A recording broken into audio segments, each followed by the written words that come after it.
Over the last 20 years, I have been a television and radio reporter in the Pacific Northwest.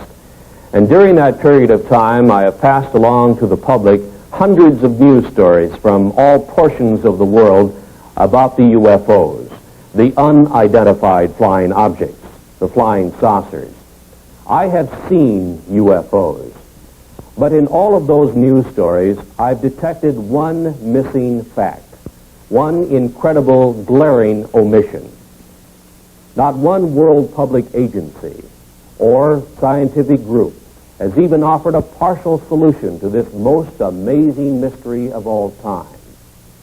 No public authority has told us who are the overlords of the UFO, and why are they here, right now, at this time.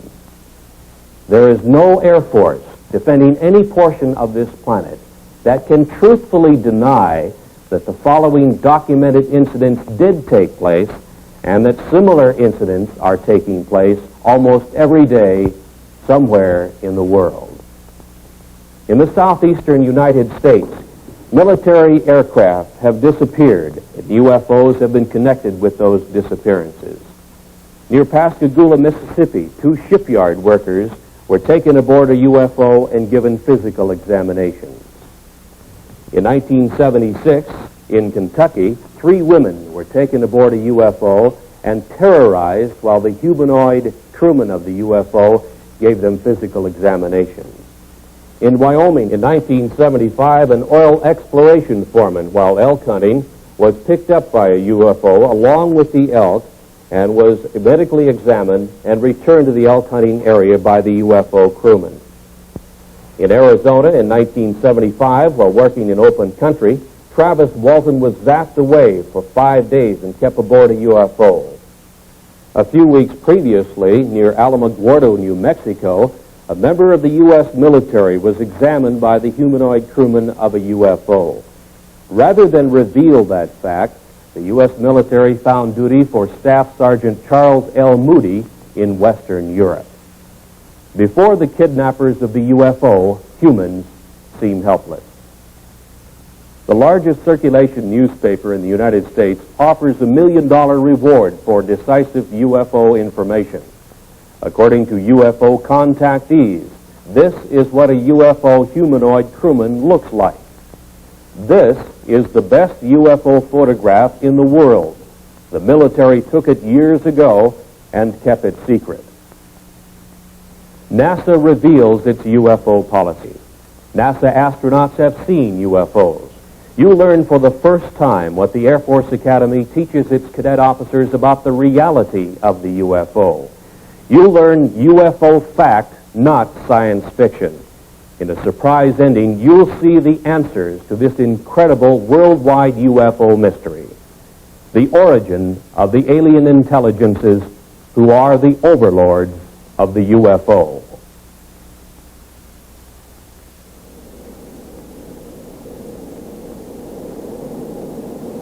You know, Captain, I keep thinking about a real problem, and it's bugging me. What's that? Well, remember the TWA case when Captain Schemmel dived under a UFO and about a dozen passengers got hurt? Boy, I sure do, yeah. Ever think of what that would be like on a 747? Well, I've thought about it, but I don't talk about it too much. Well, we got 300 or 400 passengers and 20 stews moved around the cabin. Most of the passengers don't keep their seat belts fastened.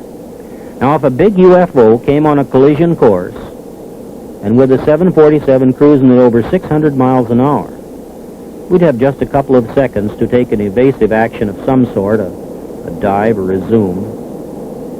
300 people would be smashed around and a lot of them hurt. Some could be even killed. You couldn't tell what would happen in that cabin. Probably panic. Well, panic at the least, but, you know, even if you got control and got down okay, the airlines couldn't hide a thing like that. But the FAA doesn't want to hear about UFOs, and they don't tell us, that's for sure. Now, if we talk about UFOs to the news media, we somehow get blacklisted and our jobs are in jeopardy. As an airlines pilot, no matter how many UFOs I see in the air, I'm not telling anybody about it. In the last half of this century, there has been one mind-boggling giant of a mystery, which has overridden the knowledge gathered by mankind through the ages. There seems to be no answer to the reason for the appearances of the unidentified flying objects, the UFOs. Public opinion pollster George Gallup reports that perhaps 15 million U.S. citizens, scientists, and other responsible observers have seen the so-called flying saucers, the UFOs. Who are the overlords of the UFO? What is their origin and their mission?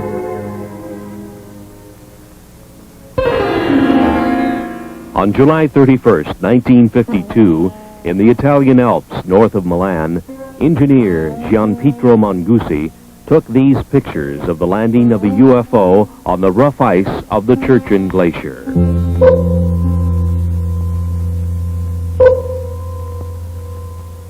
The UFO landing was only 3 minutes in duration. A humanoid in some kind of spacesuit with equipment on his back emerged from the UFO, walked partway around it, and then re-entered, and Mangusi had the pictures to prove it.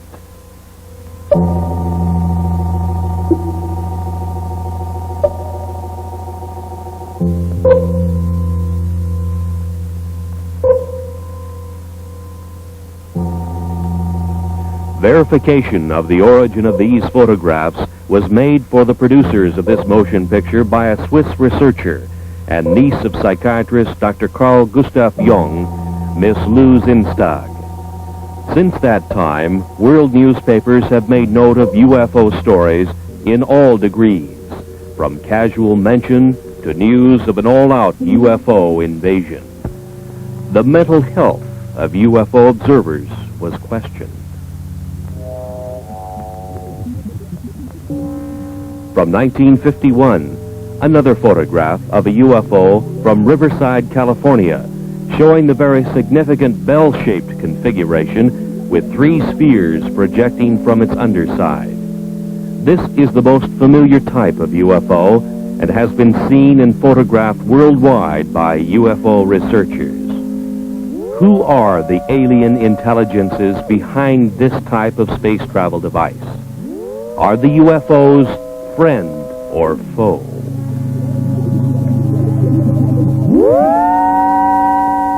In 1973, another significant UFO picture shows not only the anti-gravity device operational, but also with it is a smaller degravitated sphere under the control of the alien intelligences of the UFO. Who are the overlords of the UFO?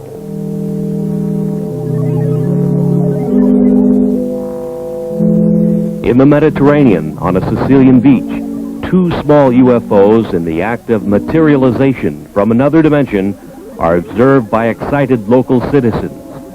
Materialization, a concept far beyond the understanding of modern science, but used by the alien intelligences of the UFO. A PhD in biochemistry on the faculty of the University of Oregon in Eugene took this picture of a UFO in the act of materialization from another dimension. 3 times during the shutter snap interval, the UFO appeared and disappeared, and here is the evidence. The scientist, fearful of the scorn of his fellows, kept his name secret. He had no desire to investigate one of the most incredible events of the science of the coming 21st century, to which he had been witness and to which he had photographic evidence.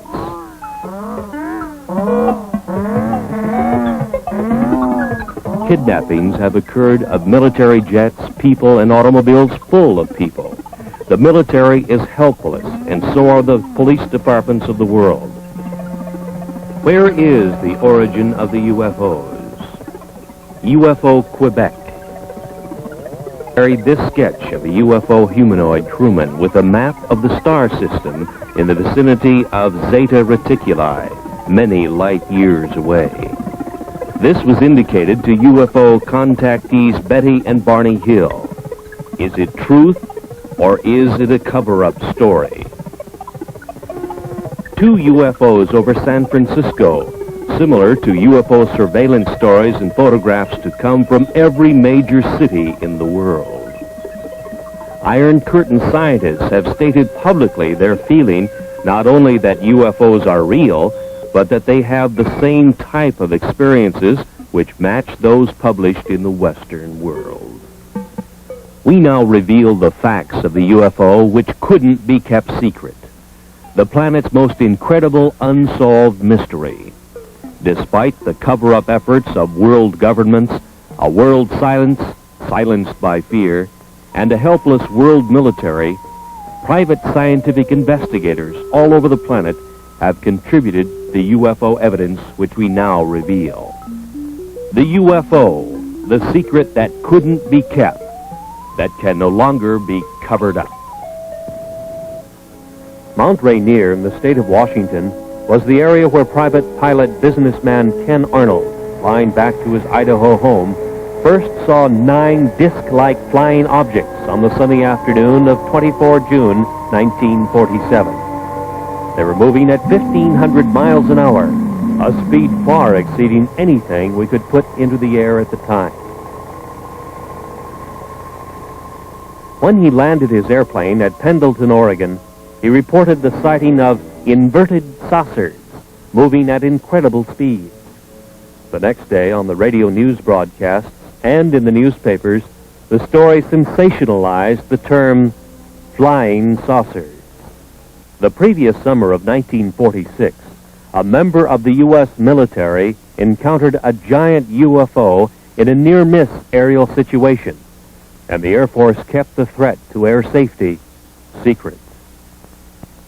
This event happened on the first day of August 1946 to the man second in charge of flight safety for the U.S. Tactical Air Command, Captain Jack E. Puckett. Captain Puckett's UFO encounter occurred about 30 miles from MacDill Air Force Base near Tampa, Florida, where his twin-engine C-47 airplane nearly collided with an airborne object about twice the size of a B-29 bomber, or about 300 feet long. His report further described the UFO as being cigar-shaped or cylindrical, and with what appeared to be glowing portholes. Governmental agencies have not responded to anxious questions from UFO observers. The Federal Aviation Administration has no UFO policy or opinion. The U.S. Air Force says it has aborted its UFO study program. No answer has been publicly given. UFOs still continue to be sighted worldwide.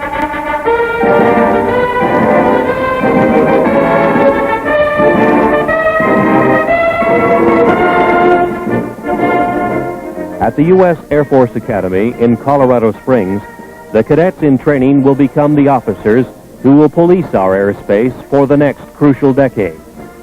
While in the air, in the most complex airborne machines that our engineering science can design, they will encounter the far more sophisticated UFO, which worldwide research has now shown can disable the most reliable electrical and electronic systems of an airplane. The course of instruction at the U.S. Air Force Academy must contain some reliable information concerning the reality of the UFO. Of all government agencies questioned, the most responsive answer to that question has come from the Department of Physics at the Air Force Academy in a letter from its former director, Colonel Anthony J. Maione, who says in part, "In this text, an expanded section on UFOs and extraterrestrial life is included.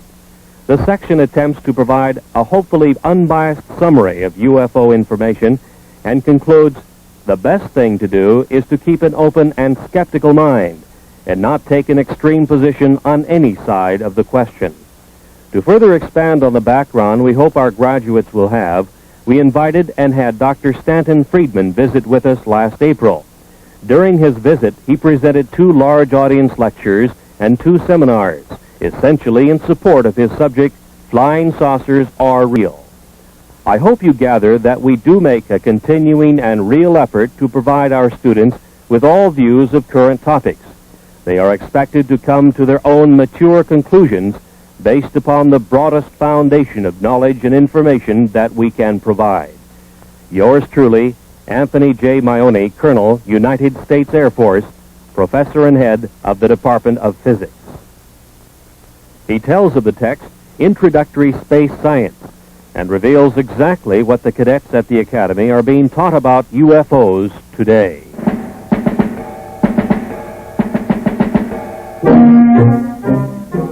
These are the men who will have to make crucial decisions while in the air when they encounter the incredible UFO.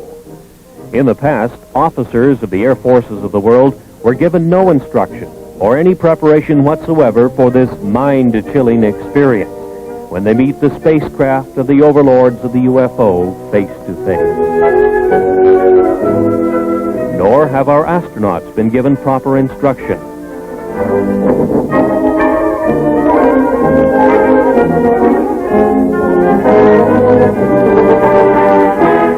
From Introductory Space Science, Volume 2, page 466. We should not deny the possibility of alien control of UFOs on the basis of preconceived notions not established as related to the UFO. Our physics may not apply. From available information, the UFO phenomenon appears to have been global in nature for almost 50,000 years. Known witnesses have been reliable people. This leaves us with the possibility of alien-controlled UFOs by visitors to this planet from this solar system or other solar systems.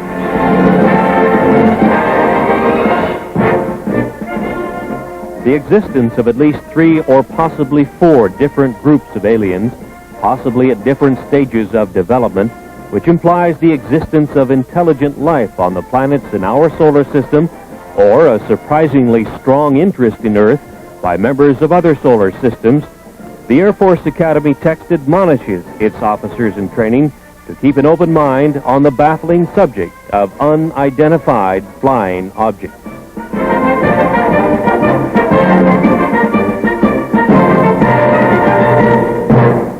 Maybe it's the honeymoon capital of this corner of the galaxy. Maybe the lecturer selected by the U.S. Air Force Academy to establish for their officers in training that flying saucers are real was Stanton Friedman.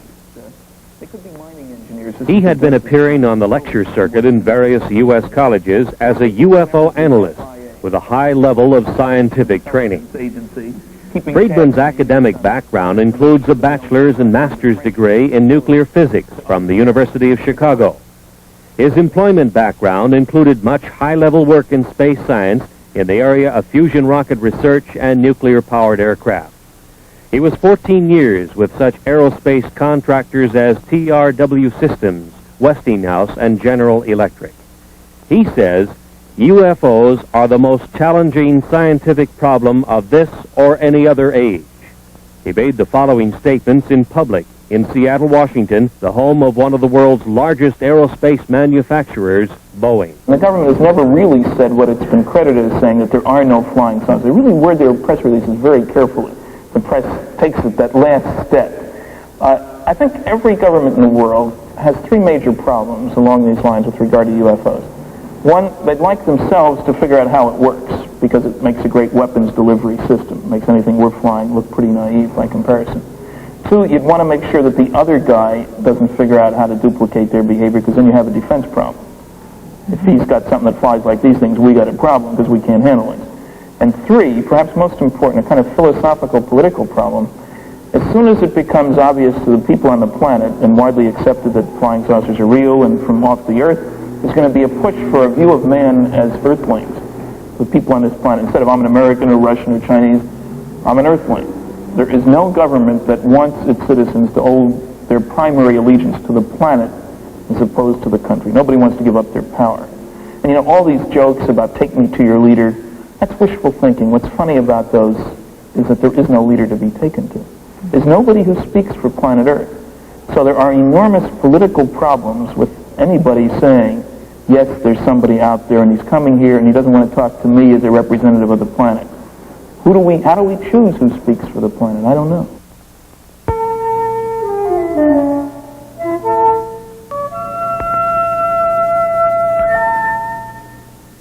Since the 1950s, it has been easy to point to the millions of suns in space and speculate that somewhere out there is the home of the UFO.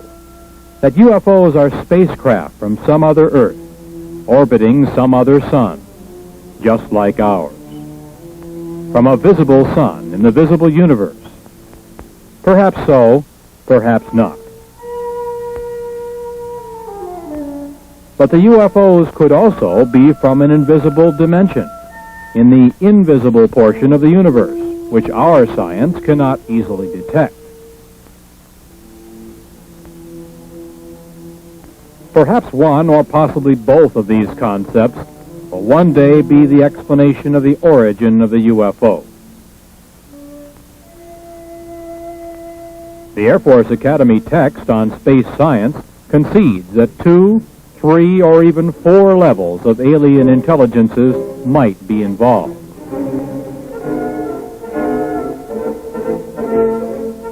NASA at the Johnson Space Flight Center near Houston, Texas, only concerns itself with the visible universe, with aerospace contracts administering the manufacturing of visible metal vehicles, making visibly televised trips in the Earth-Moon area, and with probes within the solar system by unmanned devices.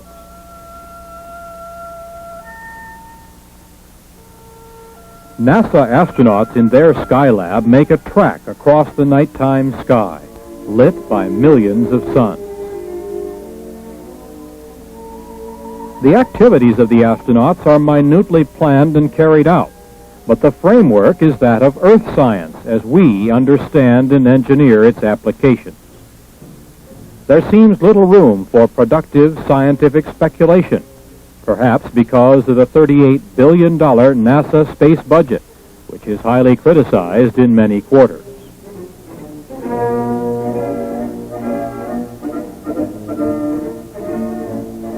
It is difficult to explain why the planners of NASA's space program would refuse to admit the spacecraft capabilities of the alien intelligences who built this device, first seen over the Korean battle area in 1952 and photographed by the U.S. military.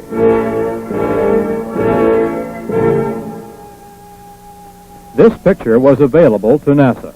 Obviously, it is not a picture of anything manufactured by humans on this Earth.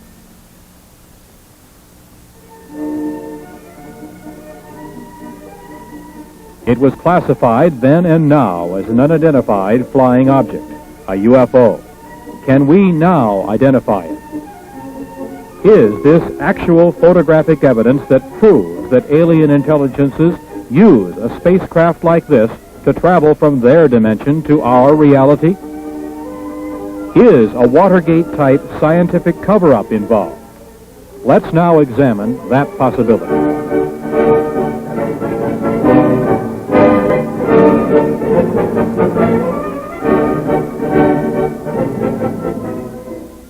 NASA first had warnings of UFOs from the pilots of its own X-15 project. The X-15 is a rocket-powered airplane which is launched high over the desert test area in California. The B-29 bomber is the launch vehicle which takes off, flies to its highest possible altitude, and then launches the little rocket-powered airplane. The test pilot gives it power, and the airplane goes through its maneuvers. Various complex engineering problems are worked out by such testing. And the engineering flight test pilot is one busy man.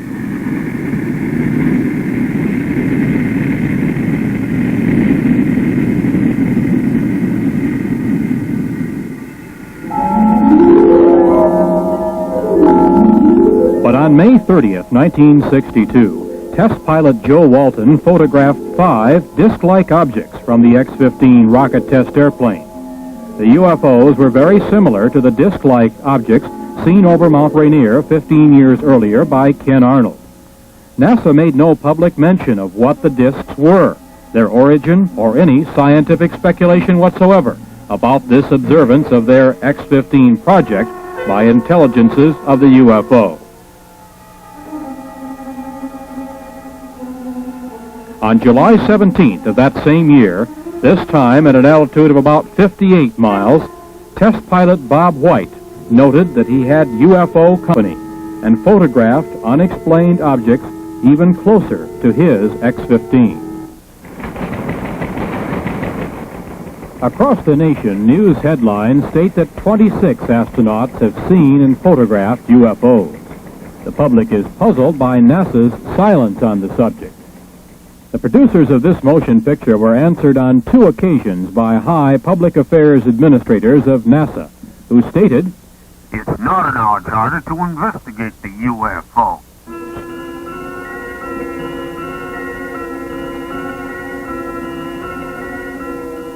Inside the Skylab in zero gravity, the astronauts go through the day and night with their every minute carefully scheduled. The scientific experiments are in almost every instance planned, not to open new areas of the unknown in cosmic science, but to reinforce the ideas we already hold regarding the reality of the universe. Planners have left no time or leeway in which the UFO can be postulated, thought about, or examined. Certainly, few startling public announcements have been made of any new discoveries during space missions. No new theories have been advanced. Astronaut Jack Lousma in Skylab 3 saw a glowing red object making its way across the field of his vision. He photographed it from his little planetoid in space, the NASA Skylab. It could have been explained as a meteor glowing red in space, except that there is no atmosphere in space whose friction could heat a meteor to a red glow. Was it a UFO observing Skylab? NASA remains silent.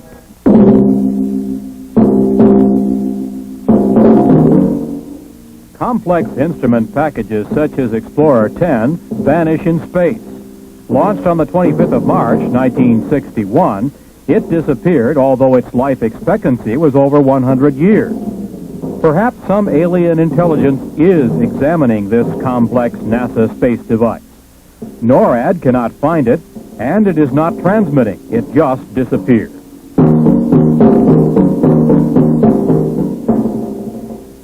What is the photographic evidence that UFOs are watching our every space move? Why is it so hard for the project managers of NASA to accept the reality of the UFO? Is there a high-level scientific cover-up? And if so, why?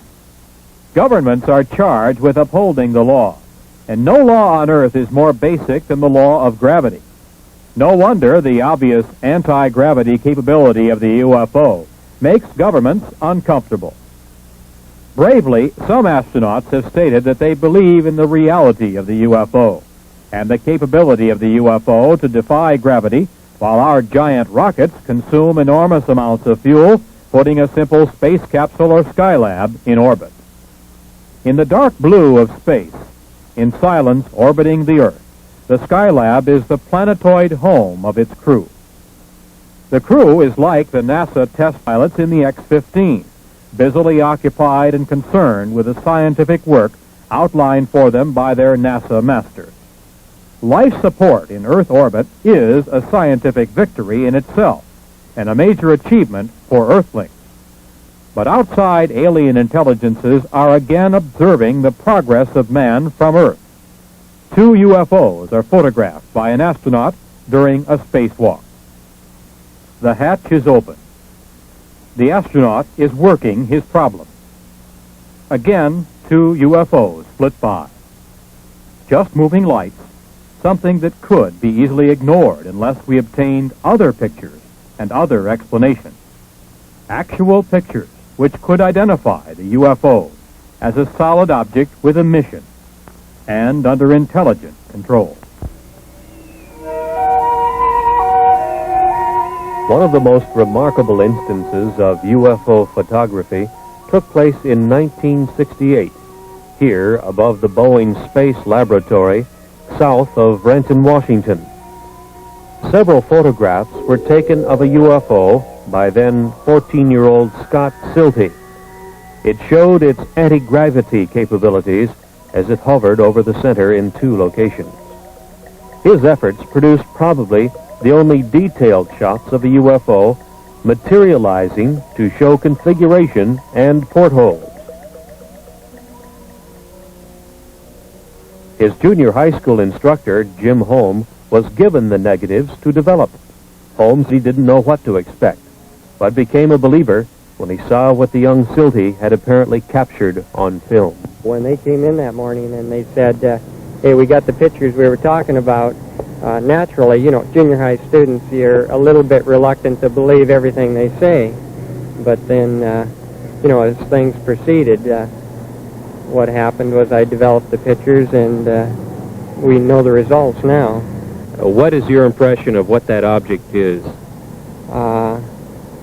I'm always hesitant, but I would have to say that believing the students and the type of students they were, it almost definitely had to be some type of a flying object.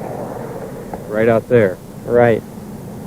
And it's a little eerie. The thing that shook me up at first is I was reluctant to believe them. And when I printed or developed the film, I really couldn't see that much. But I was shocked. I have to admit, I was shocked when I put it in the enlarger. And through the enlarger, I could see a great deal more of what the object looked like. Like the portholes. Right. That was, I would say, the portholes was the most shocking part, because then it looked different than just a glow in the sky in a certain form, like you always hear the thing, you know, swamp gas and that sort of thing. But no swamp gas is going to have portholes or a configuration geometric the way that was. One man who has spent the last 25 years researching and keeping track of UFO sightings in the United States is Seattle fireman Robert Gribble. He has spent his spare time gathering all data possible that will help him keep track of when and where they take place. The pins on this map indicate sightings in the U.S. for just 1 year. Over the past quarter century, he has come to some conclusions based on the number of sightings he has recorded. We have received and recorded some 30,000 sightings since 1955. Have you noticed any particular patterns that developed in pinpointing UFO sightings on these maps? No, we have found no marked pattern, although we do believe that they are following 2 procedures. One, a surveillance of the land areas, a very close surveillance, and a close surveillance of the people, and it seems to fluctuate from one to the other. Now, through all these years of research, you must have drawn some conclusions about what they are, what the UFOs are. Well, we firmly believe that what the people are seeing and those objects which we have classified as unknown are actually vehicles not manufactured on this planet. How can you draw that conclusion? How do you know? Well, the vehicles have been seen in the United States, and there are good records of this for the last 200 years, and actually the records go back into history for some 3,000 years. The same things that were seen then are being seen today. We understand that there are several hot spots in the United States, UFO sighting areas, and one of them happens to be in the southwestern United States in Utah. There have been a tremendous amount of sightings in the southwest over the years, with a very large concentration in the Utah area.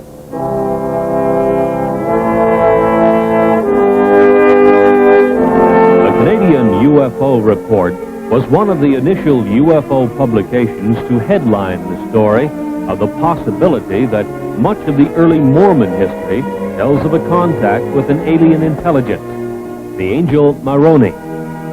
It opens the possibility that the founder of Mormonism, their prophet Joseph Smith, may have been one of the greatest of UFO contactees. Dr. Frank D. Salisbury, on the faculty of the State University of Utah in Logan, and himself a Mormon, does not doubt that possibility. He has stated publicly that he believes that his UFO study has established the probability that the Earth is being visited by UFOs that seem to be using the isolated area of eastern Utah as an Earth base. In March of 1975, a national tabloid newspaper circulated the following story of a UFO kidnapping.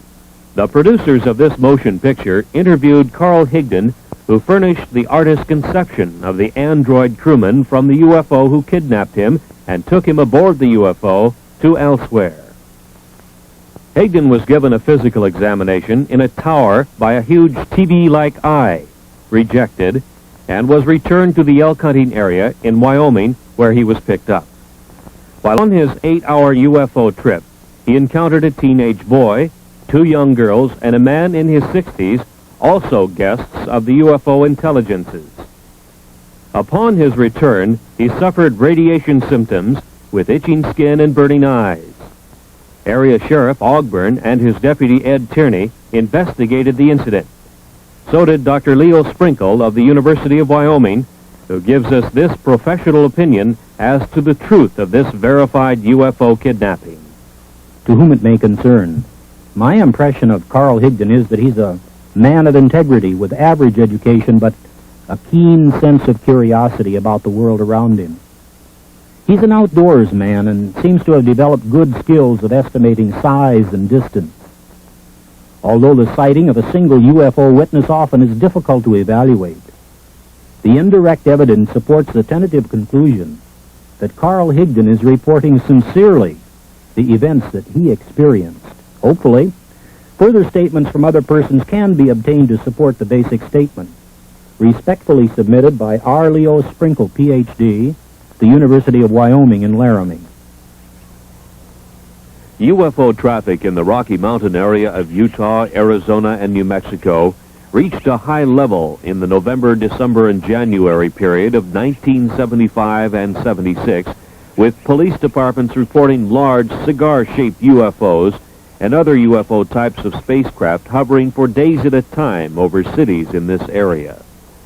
5 witnesses working in the open country around Snowflake and Holbrook in northeast Arizona had the most incredible personal UFO experience story to tell and passed lie detector tests in their telling of it before police and psychiatrist witnesses.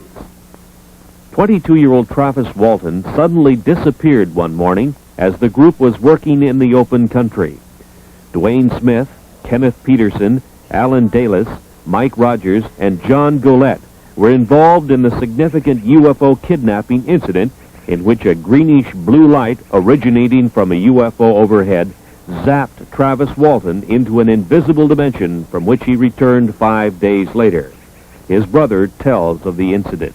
He spent 5 days on a UFO he thinks. Now, there is some small time loss in there, but for all intent and purposes, he spent 5 days on there. He did come in contact with some beings that are human-like, but they weren't humans, and he had quite an experience. He said he doesn't remember anything about a blue light in the first encounter last Wednesday. The blue light that they saw, he said, at that instant, felt like he got hit in the forehead with a baseball bat, and it knocked him out. And he woke up, he was aboard one of the craft.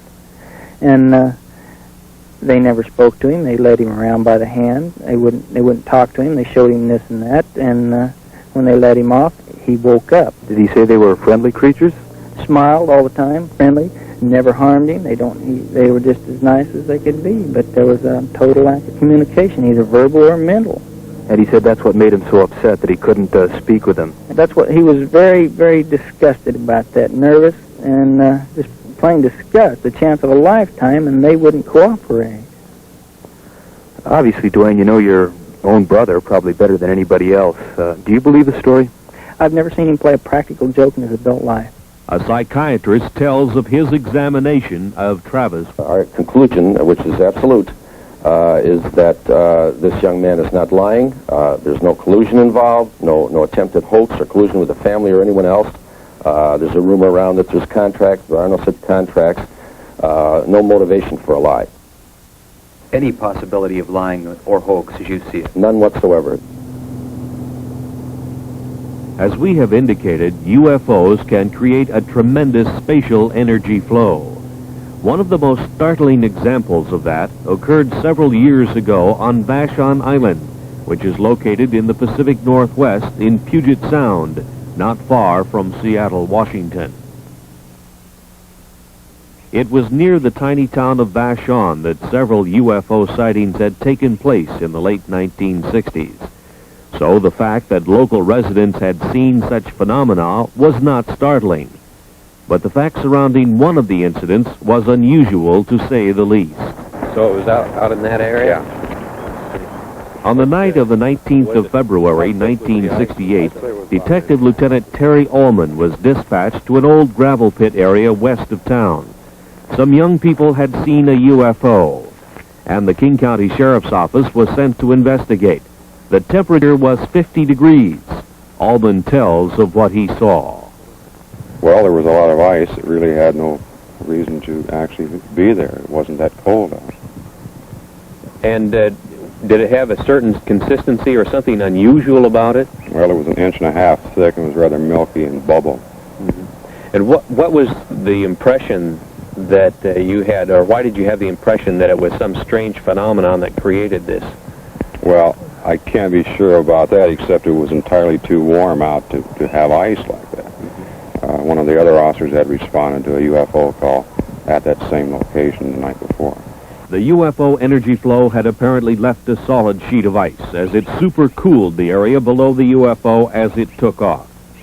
At the freezing temperature of 32 degrees, it would take some 113 hours to freeze the pond 50 feet in diameter with a sheet of ice 2 inches thick, and the weather had not been that cold.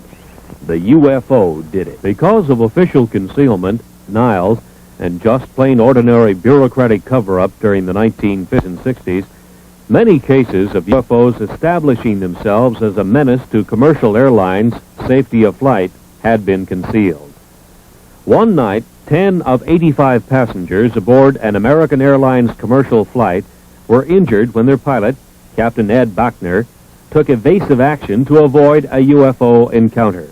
It happened to flight number 966 on the night of 17 July 1957 on a flight from El Paso to Dallas, just 50 miles east of El Paso over Salt Flats, Texas.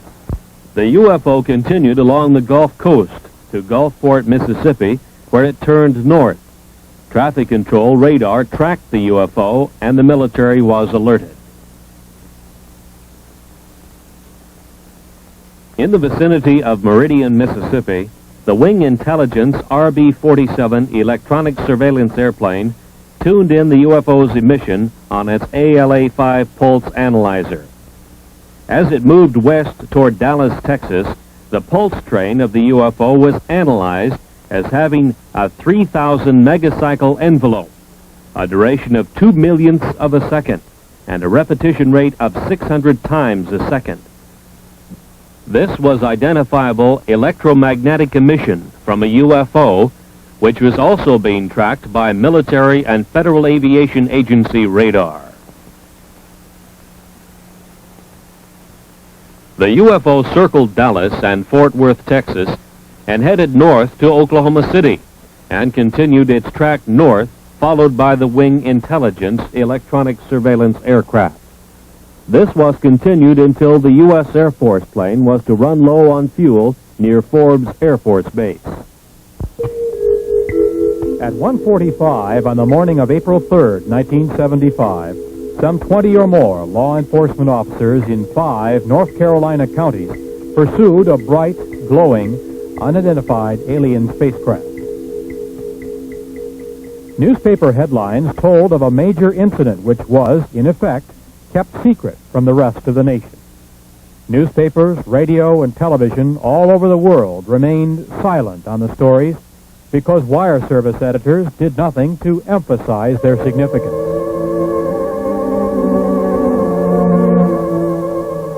From police descriptions, the artist has been able to draw the lighted V-shaped UFO which appeared.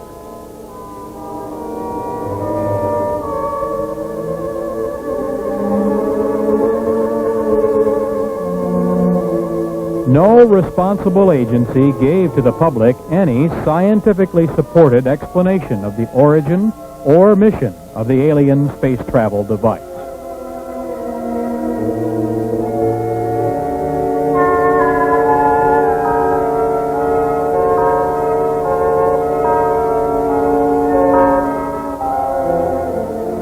The story was much the same 2.5 years earlier in Pascagoula, Mississippi.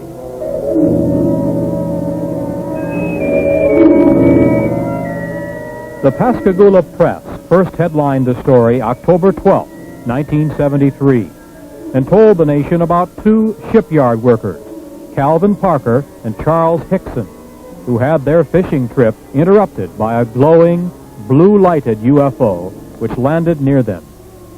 2 humanoids took them aboard for a physical examination, placing them under a large TV-like eye.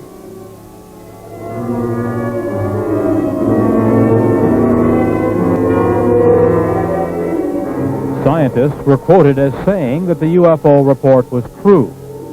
NASA was supposed to probe, but didn't.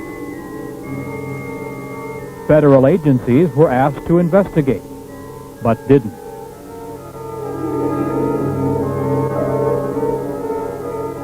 Hickson said the creatures from the UFO seemed friendly, but that they acted controlled, as if they had a specific thing to do, and did it.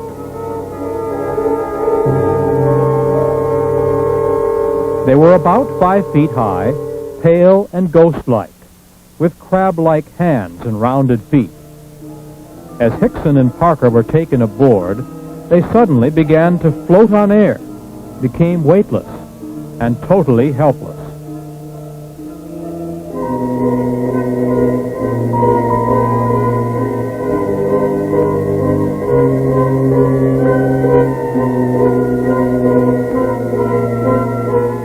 In the Gulf South, from Louisiana to Florida, hundreds of reports to police and sightings by police officers told of UFO activity that same night. No government agency concerned itself with this UFO kidnapping publicly. Luckily, Hickson and Parker were returned. But what of the kidnapped victims of the UFO intelligences who are not returned? Are the UFOs friend or foe? Or are they conducting a project in which humans become nothing more than guinea pigs? This is serious speculation. Kidnapped victims seem to end up on a missing persons list, and no agency on Earth can locate them. The alien intelligences of the UFO are from somewhere, either in our dimension or from another dimension, which is difficult for anyone to detect. Misunderstanding the complete dominance of man by the UFO intelligences led the city fathers of Ocean Springs on the Gulf Coast to seriously decide to solve the problem by passing a law prohibiting the landing of UFOs in that area. Alderman William F. Dale, Jr. thought the local police should be able to handle it. It almost became a law, but the mayor of Ocean Springs, Tom Stennis, broke the tie vote. He said, "Let's make 'em welcome." As yet, no world governmental agency has demonstrated the power either to make UFOs welcome or to combat their landings and possible kidnapping. It's obvious that humans are helpless.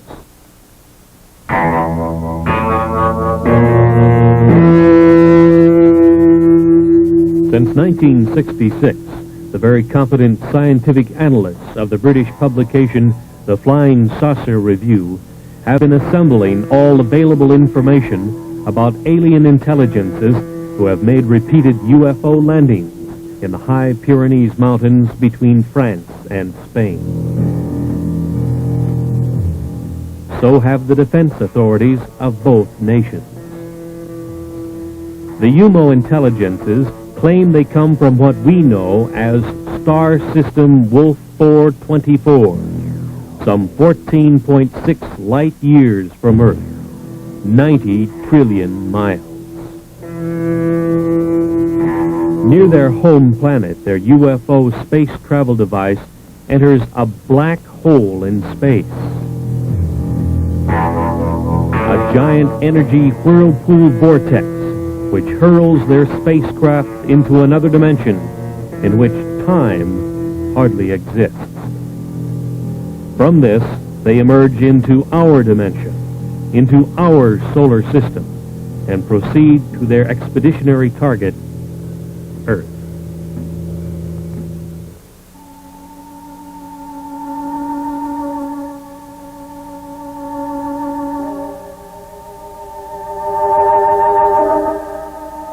Later, the UMOs were to tell the European investigators that the universe was at least a 10-dimension unity.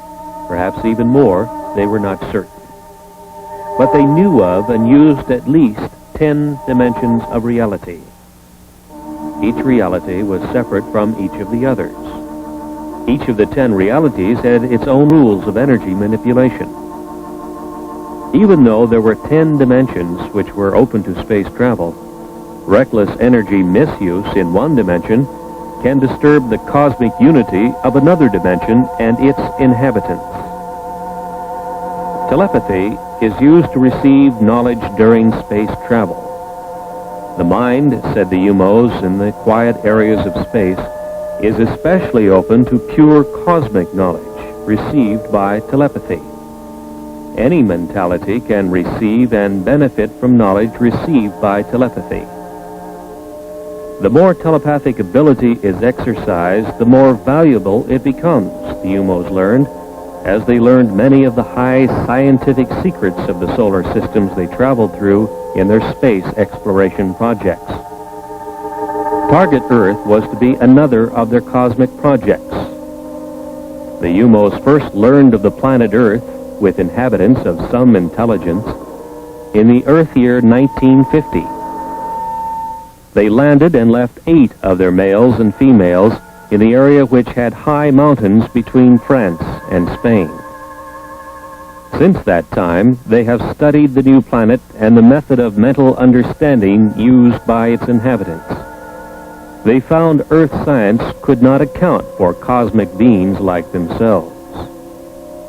They have carefully made themselves known to certain people of France and Spain, about 30 in all. They have tried to understand the limitations which exist in the mind of man. They find human knowledge inadequate and much inferior to the cosmic understanding, which permits space voyages between the UMO position in the universe and the Earth.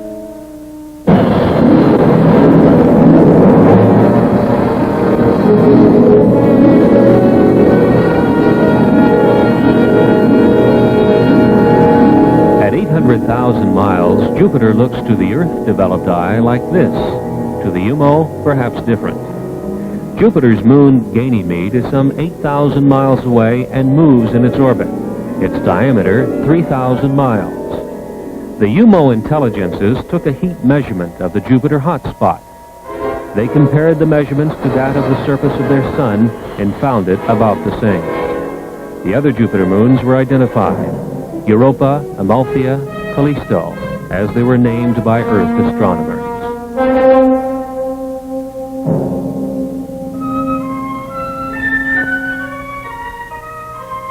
The spacecraft continued to the next solar system checkpoint, also at the same time slowing its rate of travel.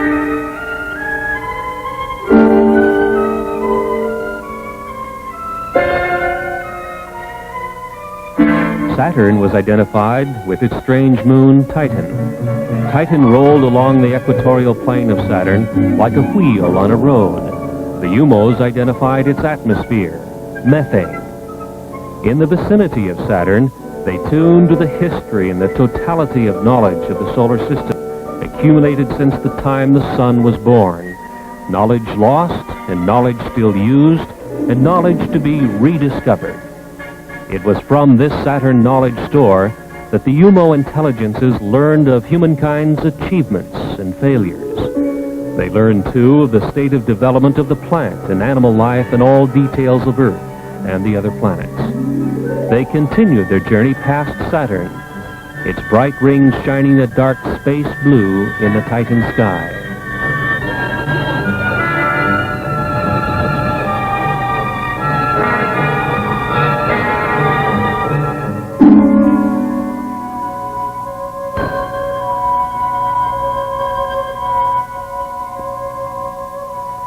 The cosmic voyage continued to Mars. A close look at Mars revealed snow at the base of its mountains of Mitchell. On Mars, with its thin atmosphere and low water vapor content, the snow behaves differently than on mountain peaks on Earth.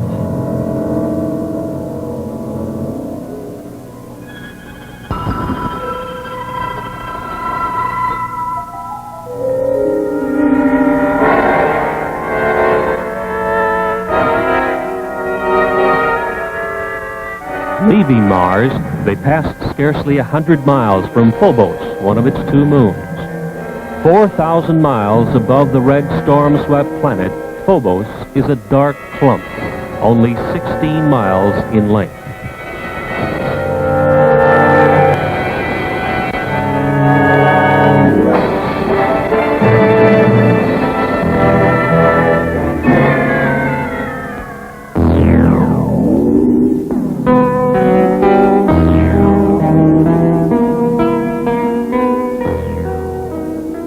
The final checkpoint of the cosmic voyage brought a strange and beautiful sight.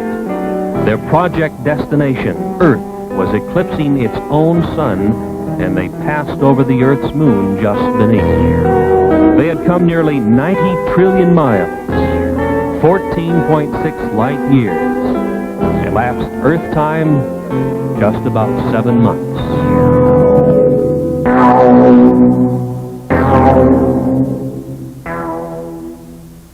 Came now the moment to synchronize the UMO UFO's space travel time with the time of the expedition's target, Earth.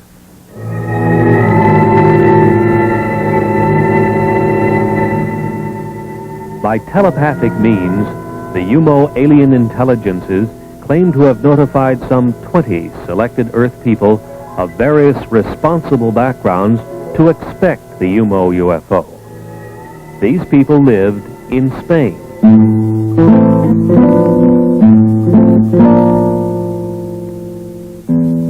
The British Flying Saucer Review headlined an attempt by the Spanish Air Force to intercept the UMO UFO.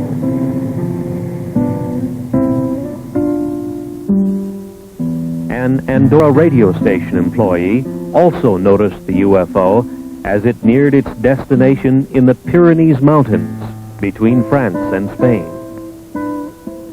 The UMO spacecraft, after its cosmic voyage, became visible over the Pyrenees Mountains. and the IH superimposed marking, unlike any alphabetical symbol on Earth, was photographed. The first pictures taken were from the ground near the outskirts of Madrid on February 6, 1966, and again on the 10th of June, 1967. They are known as the San Jose de Valderas photographs, which were published nationally in Spain after thorough investigation by the national magazine Horizonte. During the years since 1966, much of the UMO information has been investigated by competent people of England, France, and Spain. And to this date, such evidence as these UFO photographs appears to be factual. Dr. Claude Poer, Director of Scientific Programs in the French Center for Spatial Studies, stated publicly that a 2-year investigation resulted in staggering confirmation of statements made by the non-earthly intelligences. The French Minister of Defense, Jean-Claude Boré, in a nationwide radio broadcast, confirmed that the national police in France had a great number of statements on file from reliable witnesses who had reported over the last few years UFO appearances. He said he believed the reports tell of scientifically interesting events and that the top scientists of France were making a continuing study of reported UFO sightings.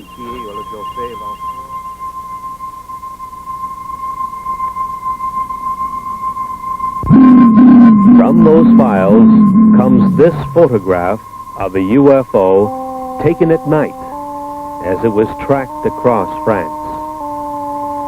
This is known as the Valençol UFO. The device is emitting brilliantly colored radiation and seems solid.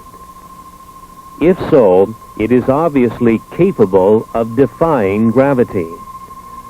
The French defense minister says that this type of appearance is being studied seriously by French science.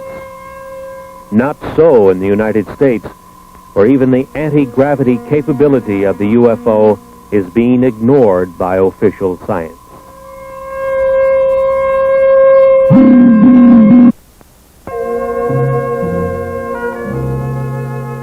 As they said in Spain, the alien intelligences of the UFO may originate from a planet called UMO, 16 light years from Earth, and they may not have. If we are to understand the origin of the UFO, we must be ready to vision another dimension which penetrates our earthly reality. It is a higher energy dimension from which the UFO can materialize to our vision, our cameras, and our scientific instrumentation. It is back into this higher energy dimension that the UFO returns to report to those who sent it out.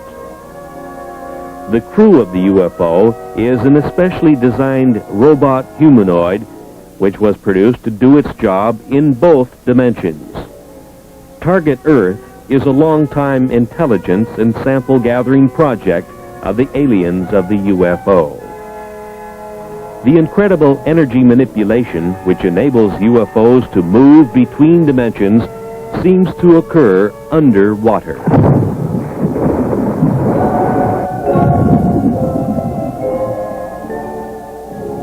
The Puerto Rican Deep, which extends 30,000 feet under the sea, is one such area. Seawater covers 2/3 of the surface of the Earth, and in that water lives one of the Earth's most intelligent and environmentally adjusted creatures, the dolphin. The dolphin's brain is substantially more complex and in some ways superior to the brain of man. The dolphin's telepathic ability is highly developed, and with it he excels at communication with other dolphins. Today, the Canadian-edited UFO report and other such publications are the only other mediums which have carried stories which have filled the Venezuelan newspapers and tell of UFOs which emerge from under the sea off Puerto Rico and continue to the U.S., South America, and Europe. Undersea disturbances of a major nature have occurred in this area for many years. The National Oceanic and Atmospheric Administration's NOAA satellite had communications blacked out many times as it passed over the area some 800 miles up in its orbit, reported Dr. Wayne Messigian of Longwood College in Farmville, Virginia. In 1945, the U.S. Navy lost 5 torpedo bombers and a large 4-motored flying boat searching for the lost Navy pilots. Commercial and private airplane pilots have seen their aircraft under this strange influence lose instrumentation and electrical control. Airlines issue denials and pilots are afraid to talk in public because of fear for their jobs. In March of 1973, a series of events near Caracas, Venezuela, a few hundred miles to the south, established what may be a link between the very deep ocean areas of the Caribbean and the UFO. On March 22nd, hundreds of people witnessed a pair of flying objects trailing blue smoke as they approached from out of the sea and then hung motionless near the Caracas airport. Then, with a shrieking sound and a burst of orange flame, separated and vanished, one to the east and one to the west. For the next 9 days, UFOs rose out of the sea, hung in the air, remained motionless, and in various manners cavorted over the metropolitan city of Caracas, Venezuela. The Caracas newspaper, Ultimas Noticias, carried the UFO stories and reached the conclusion that thousands of its readers are now convinced that by evidence of their own eyes, UFOs have an undersea base in the Caribbean. UFO traffic into and out of the sea was seen by hundreds of witnesses. Other water areas have also been the site of UFO traffic. Teleportation occurs in the vicinity of a UFO. In May 1968, a well-known Buenos Aires attorney, Dr. Gerardo Vidal, and his wife and children, in a Peugeot 403, were teleported 4,100 miles by a UFO and put down near Mexico City unharmed. This Ford was teleported hundreds of miles in South Africa because it was near to a UFO which degravitated it and transported it, says the Flying Saucer Review. The aliens of the UFO are energy manipulators of a very advanced nature, far beyond our science. In the search for the method of communication with alien intelligences of space, such as the Overlords of the UFO, some of the most significant work in the world has been done by Dr. L.G. Lawrence, president of the Ecola Institute of San Bernardino, California, a research foundation. Dr. Lawrence is one of the world authorities on the use of biological sensors, such as that of the friendly laboratory philodendron, which senses the pain of Dr. Lawrence. As he purposely burns his thumb on his hot pipe bowl, the biological sensor, the plant, reacts with a squiggle of recognition of Dr. Lawrence's pain on the laboratory instrumentation. This is known as the Baxter effect. Dr. Lawrence developed his 3-ton stellatron for sensing biological messages which might be running free in the universe. He sets it up in remote areas, and it is shielded from all electromagnetic radiation, such as all radio and TV radiation, for instance. It can be influenced only by the etheric or bioplasmic pulses that influence plant and animal life. On October 29, 1971, and again in April 1972, on the Mojave Desert in California, intelligent communication from the direction of Ursa Major was received. One star of that system we know is the North Star.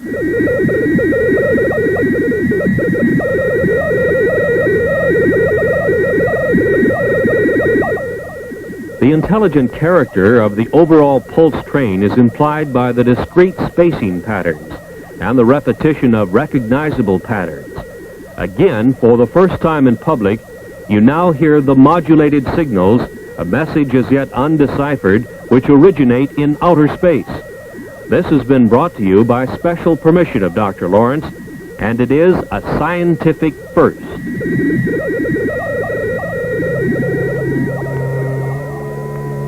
Dr. Lawrence reminds us that radio telescopes, such as this giant multi-million-dollar installation in Puerto Rico, have had no results whatsoever in either sending or receiving messages in space. Radio telescopes seem useless in receiving cosmic messages, probably because they are looking and listening to the wrong possible sources. He recommends biological sensors instead. His low-cost equipment has resulted in a tape recording of interstellar communication, and it is on file with the Smithsonian Institution in Washington, D.C. There is perhaps no more convincing witness to the UFO than the world-famous Israeli psychic Uri Geller, whose mind-boggling extrasensory powers have baffled millions of people all over the world. Geller believes that his powers are not unique to him, but are instead proof that energies exist in many different ways than those now known to science. Later, we will see Geller demonstrate his bioenergy powers before a live audience. Geller leaves little doubt about his feelings on the subject of UFOs. Let me tell you, I've never seen an extraterrestrial being in my life. I wish I will, and I know I will one day. You know, maybe they're even around us and we don't even know. Maybe they look like people. But I have seen UFOs. But other people, I'm sure if I'll ask who saw UFO here, some of you will raise your hands up because they exist. I shot pictures. As a matter of fact, I had a fight with my publisher because I wanted to publish the picture of the UFOs that I took in the book, and he said no because it cannot be, it would be against your credibility, and I did it in the end because I'm not going to back away from the truth. I once seen, 1 minute, I once drove in the Sinai Desert. Do we have another minute? Yeah, go ahead. I once drove in the Sinai Desert, and believe me, with a high colonel and his driver, me and a doctor, and suddenly, in mid-air, in Sinai Desert, it's clear, it was 5 o'clock in the afternoon, we saw this huge object that looked like a cigar shape hanging in mid-air. And let me tell you, it was as big as 3 New York blocks, and it was dark. It didn't look like a flying saucer. It looked like a cigar shape. And I was shocked. And immediately, I get goosebumps when I talk about it. I told the driver, please, and the colonel, and you know what? They didn't see it. And they said, what are you looking at? I said, my God, can't you see that thing in the sky? They couldn't see it. So I think sometimes, what is really going on? Is it really implanted in my mind? Is it really not out there and only, or is it there and only the people who believe in it can see it? I don't know. There are questions that I can't answer myself. Some call him a magician. Others call him a sorcerer. Some even call him a messiah. But whatever they call him, the world has never seen anyone quite like Uri Geller.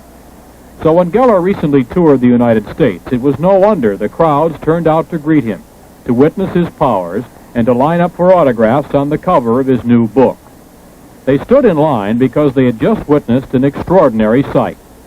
Hundreds brought with them broken watches and clocks, many of which hadn't run for years. Then they sat back and watched the bioenergy of Uri Geller go to work. You can see that the second hand, can the camera show the second hand? That'd be a tough shot, I think. I don't know how to show it, but it's not working, but tell me to... Well, whatever, it's not digging. He is working with. He's got a whole huge handful. How many there? Maybe 10. I don't know. Let's go. This is what I want you all to do now, and I know it looks silly. I'm going to shout 1, 2, 3, and all of us are going to shout work. I mean, we're really loud and really talk to these watches because that's the way it works. 1, 2, 3, work! Listen a little louder. It's your watches, you know. We may have blown out the transmitter, I think. One more time. 1, 2, 3, work! Hold it for me for a second. Okay. Now what I do is I sort of finally put an energy into it, and I say work, and I just talk to these watches. His left hand over I'm sure most of them will. And just clenching his fist. He's clenching his fist over and over, just above the watches. No. It's working. This is working. It is. Okay, here's a watch that's working. Another one is working. Hand them to me and I'll try and identify the watch. It's a very ornate this is also working. Jewelry bracelet watch is working. The second hand is sweeping along on this. It's working. It's working. Here's another one. Working. This is a Timex. Here's a Seiko watch. Goodbye. Now wait a minute. Then, while hundreds watched and thousands more listened on radio station KVI, the city of Seattle witnessed the power of biological energy in an even more convincing form. This is what I want you to do. I'm holding these keys in my hand very, very gently. And what I want you to do, Ken, is put your hands on these keys, cover them, and start with, cover these ones. No, not very, very gently like that, and the other one. Now, this is what I do. The little boy that's helping Uri has his hands covering the keys that are in the palms of Uri's hands. And by the way, these keys are not mine. And I'm concentrating now, and I want something to happen. Can if you feel anything in any hand, tell me. If you feel any tingling sensation or heat or... Where do you feel it? The keys are in Uri's hands. The little boy is holding his hands over the keys, but... All right, now start concentrating, Ken. What you will have to do is you have to say Ben. I hope you have enough feeling there, because I don't know how long this will take. Uri's hands are flat. His thumbs are up in the air where everybody can see them. Something is happening here. And he thinks something is happening. He has now discarded the keys in his left hand. The boy still is covering the keys in Uri's right hand. Uri, incidentally, is left-handed. Now lift your hand. Ken, lift your hand. Do you see any keys bending? I see one. Oh, yes, this is bending. One key Wait a minute, I have to show this to the TV. Yeah, this key is going. Yeah, wait a minute. Yes, definitely. It's a big, thick brass schlag or schlager type of key. I don't know what this just key like is the one he for. bent last night for You us. see what I'm doing is I'm stroking it very, very gently, and yeah, it's curling up more. I don't know You see how that, well Ken? you can see it. It's really happening, huh? It's bending even more. Yeah, this will curl up a little more here. You see, I'm putting an energy into it. Can you see this from the... It's incredible. There's absolutely no heat. Can touch the key, and you'll see the touch it under, or under where it's bending. Do you feel any heat? There's absolutely no... You do feel it. But there's really no heat. It's, you touch it. I mean, you can see there's really heat or not. No, it's just the body warmth. Body warmth, and it's continuing to bend. Just want to show it to the camera. Can you see that? Oh, look! There goes another one. The key that he has bent is fastened to a key cluster, and another key is beginning to bend on the cluster fastened below this it. is going also now. But let me just show it to everybody, because the TV camera is so... To back up the biological energy demonstration, Geller called on others in the audience to check for keys which may also have responded to the presence of Geller's energy. The Seattle Post-Intelligencer told the story of hundreds of radio listeners whose keys mysteriously began bending right in their pockets. In the audience, there were others who found themselves a terminal for the newly demonstrated source of power. Keys in the audience belonging to people here were bending. And we've seen keys a couple of women have shown him which are beginning to bend. Here's a lady who is gray-haired, and she's just handed him a key. That is bent. And it is beginning to bend. Very slightly, but noticeably. It's unreal, because you know what's unbelievable here? That usually the kids that are coming to me, that their keys bend, and usually it happens to children. Why? Because children are more open-minded to this. I mean, look at these keys are totally bent. Would you say that it's necessary for a person to believe they can bend before they will bend? You see, a child believes that he can bend a key because he's totally innocent to it. He totally believes that his key can bend, and it does. And it starts, and look, I mean, these keys are, I mean, you can't use these keys anymore. The scene is in the southeastern United States, and the photographer, Todd Anthony, is out to take his first trial pictures with his new 8mm motion picture camera. He goes to his local airport to photograph the action of a commercial airliner making its landing. The airplane makes its approach, and following it comes the big surprise, a UFO. The UFO, exhibiting anti-gravity capabilities, follows the airliner right down to the surface of the Earth to its landing. The UFO is a bell-shaped type, which has been seen and photographed all over the world since the 1950s. From Australia to Western Europe to South Africa to Mount Palomar in California, where George Adamski made excellent still pictures, all with the same bell-shaped configuration with 3 spheres on the bottom. There are some very significant things about this UFO type. Under the bell-shaped hull are 3 spheres. It is these globes which, when excited by a high energy level, cause the UFO to become immune to gravity. At this point, the UFO begins to take on a glow. At a higher state of excitation, it is ready to move into its home dimension, a dimension which is not light years away, but right here, interpenetrating our reality. A significant amount of scientific research evidence now seems to confirm the amazing fact that UFOs such as this are interdimensional spacecraft. These same types of UFOs have been photographed invisible to the human eye by means of ultraviolet filters and have been found to be trailing our commercial airlines flights at 35,000 feet, just as this flight was tailed by a UFO right to its landing. This time, it was visible. We have presented evidence that many times commercial flights near a UFO have lost electrical control and their aircraft instrumentation. Pilots have confirmed this fact. Passengers have been injured as pilots have taken evasive action when surprised by a UFO which to them seemed to be on a collision course. Yet no world scientific agency or government group has seriously studied the problems of UFO encounters, or kidnappings, or losses of aircraft due to the UFO. Is the UFO mystery truly a scientific Watergate, an incredible and dangerous cover-up? Understanding of the UFO may be beyond our science and political system, but it is not beyond the human mind. The alien intelligences of the UFO and the human earthlings are all common inhabitants of the cosmic energy intelligence continuum. Dr. Lawrence at Ecola Institute showed us with his stellatron that the alien intelligences of the UFO might be in cosmic communication by use of a high-level energy which we know as etheric, bioplasmic, orgone, or nearly 100 similar names.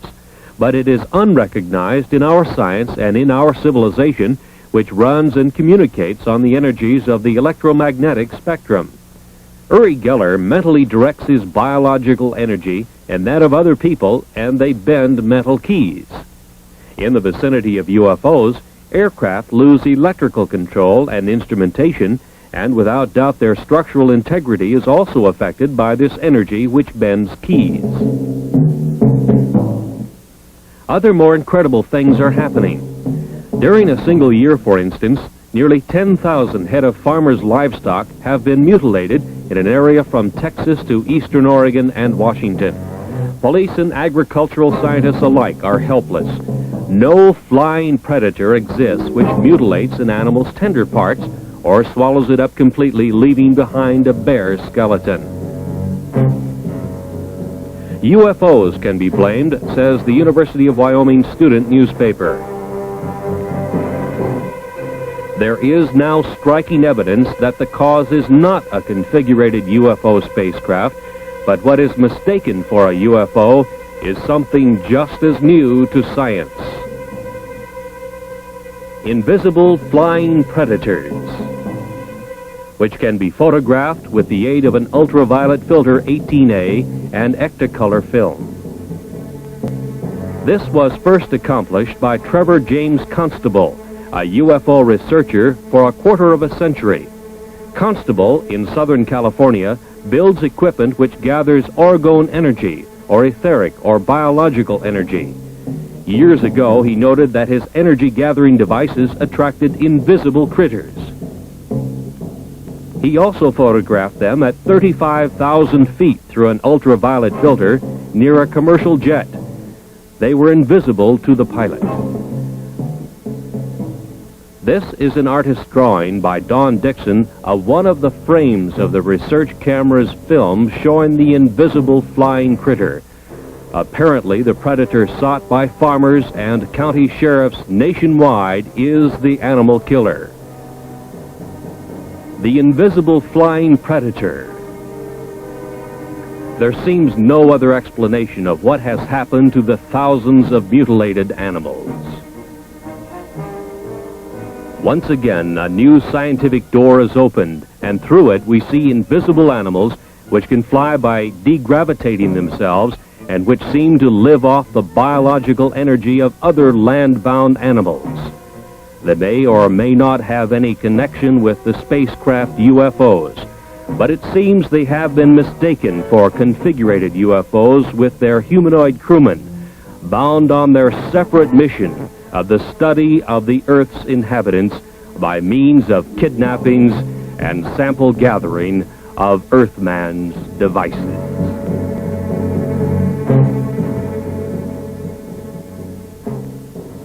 In the U.S., it is at Federal Aviation Administration flight centers that air traffic controllers are trained to handle the routing of aircraft in the nation's air lanes, so as to keep constant eyes on the safety of flight procedures. But what about the UFO? What about near misses where UFOs and passenger airplanes were involved? These near misses have occurred, and when the pilot takes evasive action, passengers have been injured. This we know to be fact. UFOs are conveniently ignored by all. This is the FAA interpretation. Air traffic controllers are just that, not UFO traffic controllers. UFOs are ignored in the FAA procedures, even though it can now be proven that not only have near misses occurred, but that aircraft have been lost in the powerful energy fields of the UFO. The UFO problem has not as yet been permitted to be properly studied. Truly, is this expensive and complex world air traffic control system really adequate? The evidence now indicates that not only the military, but also the civil bureaus of world governments have been engaged in an incredible and deep cover-up of the real menace of the stepped-up UFO invasion of their target, Earth. The police departments of the world are helpless before the kidnappers of the UFO. This, too, we now know to be fact. How is this nonfeasance possible? This is Joe Harrell. He runs the Flight Control Center near Seattle, Washington. His job is to run it and train air traffic controllers. What we wish to point out now by a question is how extremely expensive governmental bureaucracy is able to ignore an obvious peril to world citizens by simply non-admission of the existence of this mind-boggling problem. To my knowledge, UFOs are not included in any of the training programs. We would, of course, provide instructions to our supervisors on how to handle the reports of UFOs, but it is not included in the training of a controller. So I suppose the only way in which it would be included would be in I assume you admonish these people to be aware of any unusual circumstance. That's right, and make the pilots aware of what they're aware of, and to this extent it would be included. But as for specific procedures, no. After $60-odd billion spent for manned spaceflight by NASA, it has been determined that man is truly confined to this Earth. The incredible secret concealed from the tax-paying public by both NASA and its congressional masters is that man cannot participate in long space expeditions. NASA has scientifically verified and kept very quiet the fact that the unstoppable cosmic rays to which every astronaut has been exposed destroys brain cells at the rate of 1% every 4 months.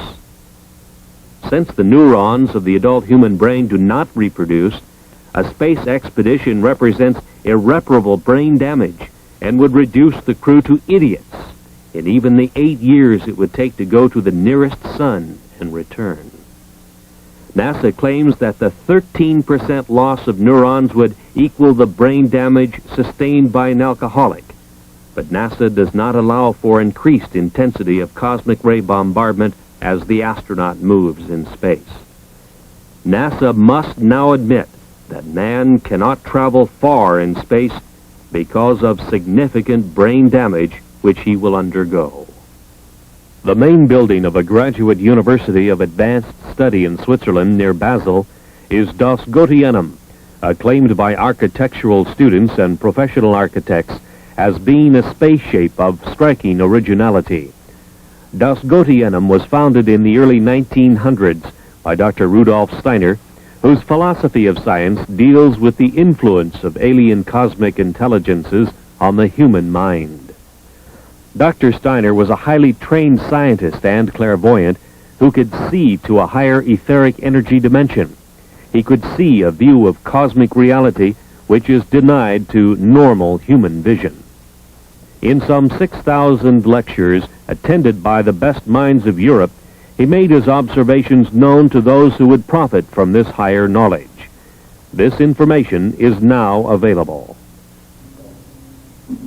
Knowledge, the key to the secrets of the universe. Man's pursuit of the mystery surrounding the UFO and the Etherians continues. And although many books have been written about the subject, the best available information is speculation. So what we have offered you is the best available speculation. 2 questions. First, who are the Etherians? Notwithstanding their similarity to man, the Etherians' body is different from man's. They live in their own dimension, so we see only their servants, the humanoids. The Etherian overlords of the UFO have thinking minds, feelings, and emotions like we do. They have a strong sense of will and a strong sense of purpose. And they live in their own dimension, so they can't set foot in our material world, according to Dr. Steiner. Next, why are they here? Why are they interested in Earth humans? Maybe we are doing something here on Earth that is disturbing their world, their dimension. Maybe we are doing something here on Earth that is upsetting the balance of the universe. UFOs have been seen for centuries. Is this recent stepped-up activity over the last 30 years due to some recent disturbances within our dimension? Maybe we have sent giant shock waves throughout the universe, and the Etherians are here on Earth, trying to find out what they can do about this intrusion. One thing could well be the high harmonics of the sonic boom of the supersonic bomber, such as the B-1. An interdimensional space quake could have sent shock waves into their dimension. And of course, atomic devices could be another element that is disturbing beings in other dimensions. But the Etherians seem to be sampling our dimension by human kidnappings and the taking of animals and the taking of sophisticated electronic devices made by our Earthman scientists. The Etherians seem to want to know what we are doing, and we had better know too. Think about what we are doing to ourselves, because it could have a profound effect on beings in other dimensions. And this whole question about UFOs could be a much larger question than devices simply flying around in our airspace. We will meet the Etherians, the overlords of the UFO, when we are worthy.